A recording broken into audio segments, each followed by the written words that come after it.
பிரம்ம முகூர்த்த வாக்கு அப்படின்றது எப்படின்னா, முதல் நாள் உங்களுக்கு என்ன பிரச்சனையோ, அந்த பிரச்சனை, அந்த கேள்வி. ஒரு கேள்விக்கு ரூ. 100 எத்தனை கேள்வி வேணாலும் நீங்க கேட்டு சொல்லலாம். உங்களுடைய ஜாதகம் முடிஞ்சா அனுப்பலாம். மறுநாள் காலையில பிரம்ம முகூர்த்தத்துல உட்காந்துக்கிட்டு, உங்களுக்கு என்ன மாரி தகவல் குடுக்கணுன்றத குருஜி வந்து சொல்லுவாங்க.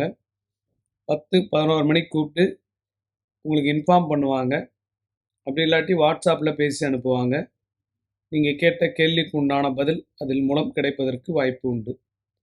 நிறைய மக்கள் தீர்வு கிடைக்கல அப்படின்றவங்க இந்த பிரம்ம முகூர்த்த வாக்கில் கேட்டு பயனடையலாம்.